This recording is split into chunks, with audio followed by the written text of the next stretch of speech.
I'm Aaron Friedman, and this is Politidoxy. Today's topic, education. Our education system has been seized by the Saul-Alinsky soy boys that have turned our men, who are supposed to be the future leaders of our nation, into the same copy. They have turned so many of our youth into mindless drones to the Democrat Party and to their new globalist liberal establishment. They have done so much damage, while also increasing the cost to getting an education to continue on with the damage. Isn't that interesting? Now it costs even more to damage your own country. Wow, now that's an interesting thing to think about. They kicked out God out of the public schools and brought in Charles Darwin's theory of evolution, which is complete garbage, as it has been thoroughly debunked time and again. If you want more on this, you can look up Ann Coulter's book, Godless. Now, evolution in and of itself I have no problem with, because things do evolve. As a matter of fact, humans evolve with their brain, and new ideas, new thoughts change. So that's a thing that I actually do believe. But Charles Darwin's theory of evolution, specifically his theory, the way he said it, that's complete garbage. It's complete lunacy and it doesn't make any sense whatsoever. So, if you want more, I'm not gonna dwell on this too long. I'm gonna continue on, but if you want more, you can look up Godless and you'll get the full story over there. As I was saying, they kicked out God and introduced evolution. They created themselves as God. They said now they are God. And that's part of their satanistic worldview. They themselves do not really want to admit it, but the foot soldiers on TikTok and the crazies all over the internet have admitted as such. We have seen them admit as such by explaining their new pronouns and their new genders. God created male and female. Liberals created all the other genders, as the meme goes. But it's completely true. They see themselves as God and thus can create all the other genders. And if you want to learn more about all these genders that the human gods have created, you can look them up in their library full of all the books that they wrote in the colleges. Yes, you can learn all about their new Bible. It's biblical now. Now it's very important to read them. But that's not all. Now they have to co-opt the original, the actual Bible, and say, oh, this, God created them. He said, God created male, female, male, female. He created them. So there's also them. That's how they changed the words. It's George Orwell on steroids. But that's what they need. They need the Bible to say these things. They need it to acknowledge their worldview, so they get unwilling religious participants who don't know better. They just want to be nice. Yeah, we don't want to hurt anybody's feelings. Oh, God forbid. Oh, which God we're talking about? Oh, we're talking about ourselves, isn't it? Our own feelings is so important. You cannot anger God. Don't you see? That's what it's all about. They are God. That's how they see themselves. And that's how they want you to see them.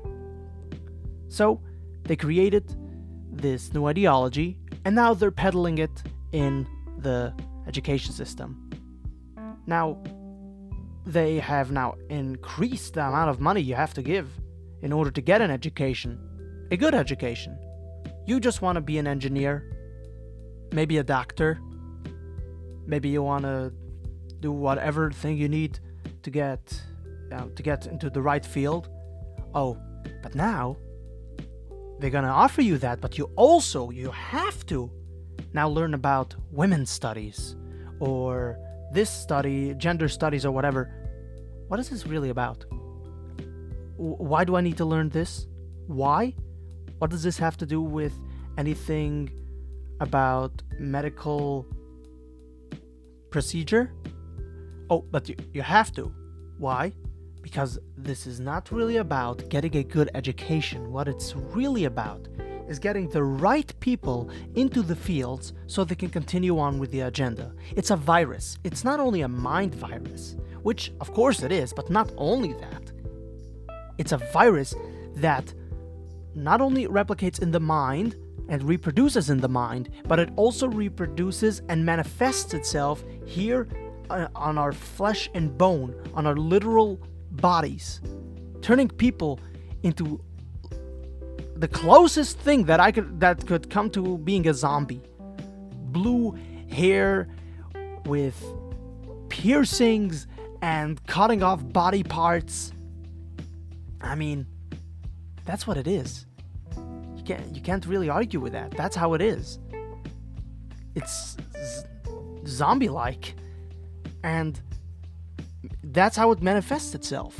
So the virus reproduces at an alarming rate, and it's mainly, most powerfully, how about that, peddled in the colleges, and of course in the public school. And now, I know what you're thinking, well, I'm gonna get my kid into private school. Oh, that'll fix everything. No, it'll not, because now the private schools are falling for them as well, except the really religious ones who are steadfast in learning an actual education. Only those ones are still safe, but even the private schools, nope, they're not. If you're not really involved and you think, oh well, I just assume it's a private school so they'll protect you. No, it doesn't work like that. Not anymore. We don't live in that America anymore. The virus has now infected all kinds of places that you don't even think about. All kinds of companies you don't even think about. Now who are the CEOs? I just love this one. We used to think about the leftists in the 1970s. Oh, they'll get a job. They'll get a job, these youth. They'll get a job, and then they'll get their first paycheck, and then they'll turn conservative. Then their bubbles will burst. Guess who's in control? Guess who's in control of all these institutions? Well, it's those people who we thought, well, they'll get a job and then they'll learn the real world. No, they brought over their fake world, their own reality. They brought it over to our reality. And now both of those realities have collided, and they don't mesh, they don't mix. It doesn't work. So, our education system is of course broken. There is no doubt about that. And it has been broken for the longest time. It has been actually designed that way, to be broken. It has been designed. At first, it kind of looked kind of okay. When we first started the public schools, it looked okay. But the federal government taking care of your kids, since when is that a good idea? Never. It's never a good idea. The federal government is one of the greatest enemies to your civil liberties. And of course, one of the greatest purveyors of this perversion of education, of what is supposed to be an education, is the teachers' unions. And the teachers' unions is a mystery to me because, think about it this way. Let's say you have an oil company that donates money to not only one, but a whole bunch of politicians. Congress, let's just take that. All of Congress, or at least half Congress, they pay off their campaigns and negotiate with them. They negotiate with them to get sweetheart deals in all over the place, all over the United States, to make a lot of money. That would be considered corruption, right? But that's exactly what's happening with the teachers' unions, which, by the way, notice it's not called the children's unions or the students' unions. It's the teachers' unions. It's here to... it's here only for the teachers, which, by the way, another thing I just want to make clear. Our teachers should be paid very well. But only the good ones. Only the good ones should be paid very well, and the bad ones should be thrown out. And there should be no teachers' union to speak of. Again, there should be no public school to speak of as well. charter schools should take its place. Private schools should take its place. There are a whole bunch of different school systems. I don't even know all of them, to be honest. And not all of them that I do know come to mind. But we do need more charter schools and more private schools. Those are specifically the charter schools, those are more controlled by the district and more controlled by the parents. So I assume, here's my assumption, and I know it might be a crazy assumption, but here it is. I assume the parents would want the best education for their children, right? So I assume they would try to get the best teachers they could, or who are affordable to the best price, best teacher, right? And I assume they would try to pay that teacher the best salary that is reasonable in order for a reasonable discussion on subjects of science and education, just in general. So, call me crazy, but the public schools is an invention that we do not need. It's not needed. It isn't. It just isn't. So, back to the main subject of the teachers' unions, the corrupt teachers' unions, who do those negotiations where they get people elected who increase their salary, which gives them more money, and which that money is spent again on the politicians to get them more money, and it just goes round and round and round. And it's all out in the open, and nobody cares, nobody says a word. Oh, and you're not allowed even... You know how hard teachers work? No public sector unions. I don't care how hard they work. A lot of them, by the way, are mentally ill. He said it. He said it. Cancel him. Go ahead, try me. A lot of these are mentally ill teachers talking about their gender and who they want to have. What the actual hell is happening here? And you all, parents, where are you all at? What are you doing? Too busy. Oh, you're too busy. I'm sure you are. You have to get involved. And good on you, on those who do get involved, good on you. Very good. This is unacceptable. This is utterly unacceptable. And this is my main problem when I hear conservatives talk about we should give teachers guns. I'm like, maybe some, but not all of them. That's not a really good solution. On the gun subject, we will get to that one day on a future episode and discuss the causation and the solutions to that. But the giving teachers guns, well, I'm actually for that. But first, let's get teachers who are mentally stable. Not the crazies. We don't want the crazies having guns. So we have a corrupt teachers union who are here only to make more money. The colleges are here only to make more money. It's a corporation that the students defend. It's amazing. By the way, I love how these students, they are here to fight the fascists. These young students, they're here to fight the fascists, and they're learning from the mind virus. These people, every big corporation is with them, virtually everyone. All the institutions are with them, the president is with them. And they think of themselves as freedom fighters or something like that. What? You are part of the virus. What are you talking about? Everybody's with you. You're not a radical. You're not a in a way, you're a radical. You're an extremist, actually. Radical is the wrong word. Extremist is the right word. But you're not special in any way. You're part of the mind virus. You repeat whatever they say, and you buy whatever they tell you to. So, this is the country we live in. What we do need, for the solution part, we do need to have more parents get involved, and the Republican Party, they really need to start pushing this. The Democrat Party has given up on the parents. They've just given up. They're now calling them domestic terrorists, extremists, and so on. Use that. That is your campaign.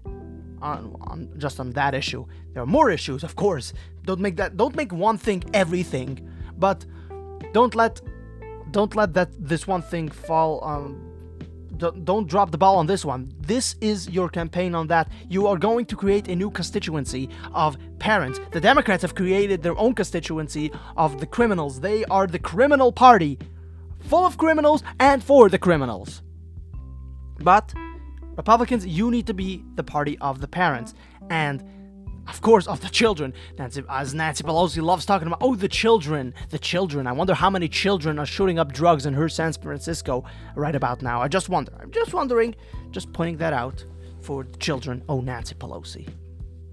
So, Republicans are dropping the ball on this one. I'm sorry to tell you. Yes, we have seen Republicans push that for some time now, and we have seen parents getting involved, but nearly not enough. Nearly not even close to what has to happen here. We're talking about witch hunts, especially after Trump. A witch hunt has to happen. Going through all these crazy teachers who post on TikTok all of these crazy stuff, and how they talk about, we're gonna pledge the allegiance to the pride flag. Like, what? A witch hunt has to happen. It has to happen. But except of getting witches. Actually, no. Yeah, the witches are alive. They're actually here. They're already in the classroom. You're wondering where the witches are. Those people need to be fired. That's exactly what a witch hunt is about. Those people need to be fired.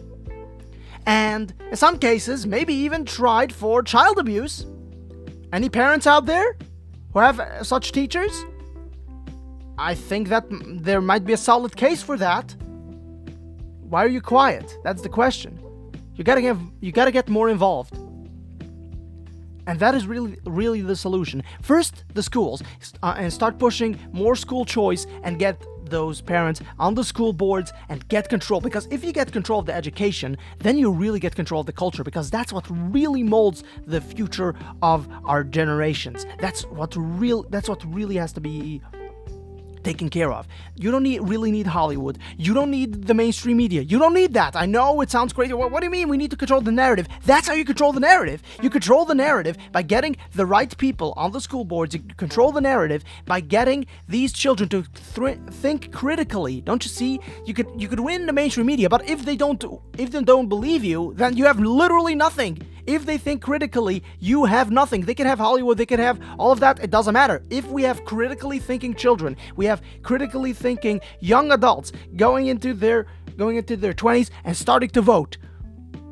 Once that happens, you have critical thinking young adults, that's when they lose everything. We don't need Hollywood. We don't need that. Of course, if we can get more conservative actors, let's get that, whatever. I mean, we're not saying we shouldn't. That's not the argument. The argument here, the main focus should be on education. Winning education, that wins everything else. Everything else falls into place.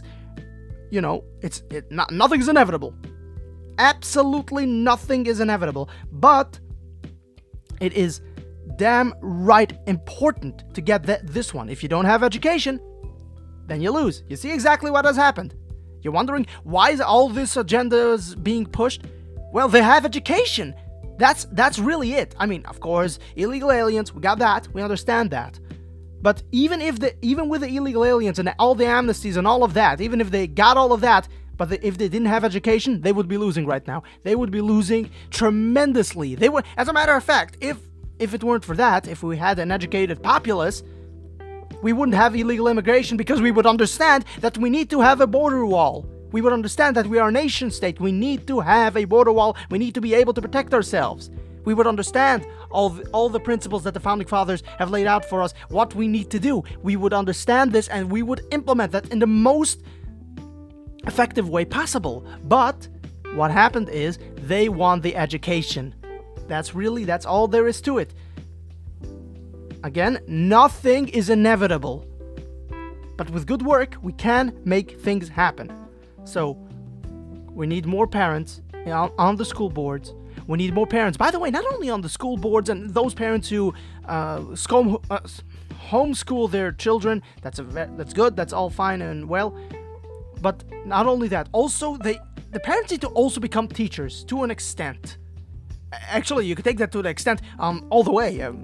I just mean to an extent. Get involved to an extent, how much you can. That's what I'm trying to say. If you can get involved completely, then get completely involved. If you can do that, do it all the way. But I understand it's hard times. You gotta go work. You just don't have the time. You don't have the money. You don't have the skills necessarily. Okay, I kind of get it. I understand what's happening. Okay, but those who can, get involved. You have to teach values. You can't let only, even if there are conservative, good teachers and you know everything exactly what they're learning, you know exactly what's going on. Even with that, you have to be involved in your child's life. You can't let them have TikTok. No child should have TikTok. No child should have, by the way, a smartphone. Tablet? Education-wise, depending, when it comes to a tablet, maybe if it's educational, I guess, and only if you know exactly what's happening and why then that child is using the tablet. If it's let's say for artistic, because that child wants to be a singer, and that's and buys all the guitar or the drum set or whatever the singing equipment and uses that to edit soundtracks and so on. Okay, fine, yeah, okay, no problem with that. But that child does not need a smartphone. No child should have a smartphone. Crazy. Oh, who's this radical? Oh, you don't even know me. You don't even know me. Listen to the other episodes. You'll really get to know me. No child should have a smartphone. No child should have TikTok. YouTube, educational-wise, yes. Wait, and what about for as a treat? I'm not really into that, but okay, I get it. But what happened to regular good old fun outside with your friends? What happened to that? What happened to living a life outside the house? What happened to that? That is very important for a child's development. And if you are a parent, giving your child TikTok, I really don't. And then you say, I don't know why my child is developing all these weird traits and doesn't know exactly what's going on and completely confused. Well, that is it. That's exactly it. There you have the problem. There it is. I'm now diagnosing it. Go ahead and take away that phone. Go ahead. No child needs that. Every child needs to be able to grow up and live a normal life. When they get into their 20s, I promise you they'll have all the time in the world to be on TikTok. Don't worry, they won't miss out. Don't worry, they won't miss out. Hopefully, as a matter of fact, I hope they miss out on TikTok. I hope on that one. I do hope. But they won't miss out on the internet. They will be there. Don't worry, they'll use it. As a matter of fact, you could train them. They get to a certain age. Let's say they get to 16. Start training them how to behave themselves on the internet, not to abuse it, not to abuse themselves on it, and so on and so forth. So their minds don't get warped into the internet. So you gotta get involved. Main takeaway: get involved. You are the parent. That's literally your job. You gotta do it. Otherwise, the country you love, I don't know when it's gonna happen, but it's definitely gonna fall under. Everything's gonna collapse, and we are gonna be the architects of that collapse because we decided to negate all our responsibilities, and we gave it all away to the state. Congratulations, everybody. We've murdered the United States, but there's time. There is time, and there is hope. So I ask all of you, please get involved in your child's life, on the school board, and don't pay for college if that's an option. Go to a trade school. Go first work at a job. Make some money there, then go to college if that is necessary. And by the way, keep your mouth shut. That's one more thing. I know. I understand you're conservative and all of that. Keep your mouth shut while you're in college. You're going to become the next doctor, the next engineer, and so on and so forth. You're going to become the next thought leader or next CEO, right? That's when you can talk. That's when you'll be able to say all this woke stuff is crazy. But right now you're a student. You have to infiltrate them. Do what they did to you. Infiltrate. That's how they did it. If you can't speak up, then speak up. If you can, if you have a capacity to do that. But if you are at a ultra-liberal college and you're getting your education there and you know exactly what to accept and what not to accept as an education, and you know exactly where you are in the world, you're oriented well, then, be quiet, because you don't want them to, you don't want to be expelled from the college because you said the wrong thing. You don't want that. You want to be able to infiltrate them, and that's when, once you're at the top, that's when you can start pushing the right agenda. And the right agenda is pro-Americanism, of course, here in the United States. No neocon business, of course. All right, so this is where we're going to end this episode. And I thank you very much for listening. Please share this episode to wherever you can. And if you want to send to me an email, please send an email to Politidoxy, that's POLTIDOXY, at gmail.com. Politidoxy@gmail.com. Please share. Again, share. This is very important. More people's got to listen. If you can, leave 5 stars and follow. And again, one last time, please share. And remember, my fellow radicals, stay political. Goodbye.